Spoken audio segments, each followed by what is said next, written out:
This is a sports catastrophe production. Hey there, Heather, ho there. Jeff Cutter Drive and welcome you to another Sports Catastrophe birthday boy for this July the 29th. And this birthday boy is an active F1 driver who races for Alpine in the F1 thing. He actually won two F1 titles in 05 and 06 with Renault. He's actually won the 24 Hours of Le Mans twice and the World Endurance Championship a couple times and the 24 Hours of Daytona in 2019. Amazing. He is Fernando Alonso, who's 40 years old today. Amazing job. Winning two drivers' championships. And at the time, he was the youngest pole sitter, youngest race winner, youngest world champion, and youngest two-time champion in the sport's history. He would have a little bit of issues and all that. He would drive for Ferrari from 2010 to 2014, finishing runner-up to Sebastian Vettel 3 times. And then he went back to McLaren, but didn't do so well. In his first retirement, he won 32 F1 races before he left in 2018. 22 pole positions and a lot of things. He's the only Spanish F1 driver to win either a race or the world champion. So he would get a test run with Minardi, and then Renault decided to make him a test driver in 2002.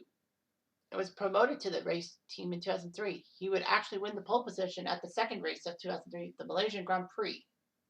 And later in the year, he broke Bruce McLaren's record for the youngest F1 race winner when he won in Hungary. I think it was like 22. He would be sixth in the World Drivers' Championship in his rookie year. So, 2004, he took fourth in the World Drivers' Championship despite not winning a race.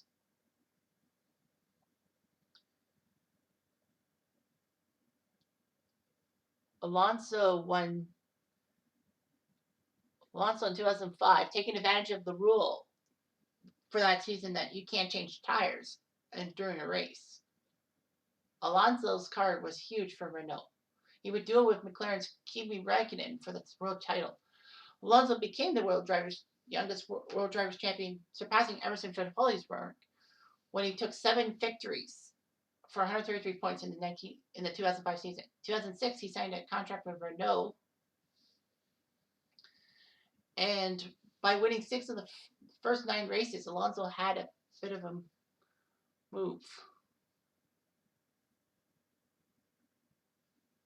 However, Renault got in trouble for a mass damper device problem. So basically, that led Schumacher to fight Alonso during the final race, the Japanese Grand Prix. Schumacher couldn't finish the race, and Alonso won the race. He basically needed to score 1 point at the Brazilian Grand Prix, and he took second. So it was amazing. Fernando Alonso surprisingly decided to leave Renault to go to McLaren, even though that he won the race. Those things for Renault. Kind of awkward. It was like Jacques Villeneuve leaving. No, sorry. I was going to say Villeneuve left Williams the year after he won the F1 title, but that's wrong. That is definitely wrong. So Fernando Alonso would get a little bit down in the dumps. He would sign for Ferrari, which was amazing. And all that. So Fernando Alonso would have to deal with his Ferrari counterpart, Sebastian Vettel. 3 times in the next 5 years, he ended up second in the Drivers' Championship. So he went back to McLaren 2015. And he signed for Alpine alongside Esteban Ocon. All that. So he raced a lot of times. As I said, 24 Hours of Le Mans, 24 Hours of Daytona. He even was in the Indy 500. He actually had a good Indy 500 in 2017, but engine failure ruined him, and he was running in 7th place, and he failed.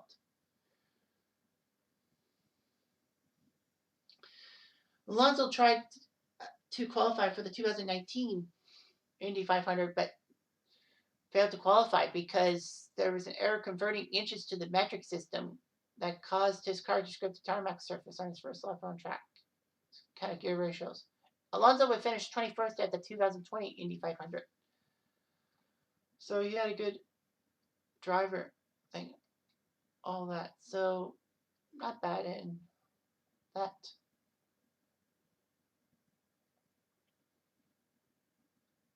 So Alonso was good for Spanish racers and all that. He did win the Indy 500 Rookie of the Year in 2017 for his performance there, but F1 he did pretty good. He did good in the 2017 F and the Indy 500, despite the fact he was racing for McLaren in Formula One. But he's back to it in Formula One. He's 11th right now as of this taping. So you got to give it to the guy. He knows what he's doing, and coming back from IndyCar to F1 after leaving F1 for IndyCar, that's gutsy in my mind. So anyway, I'm Jeff Diamond. I do.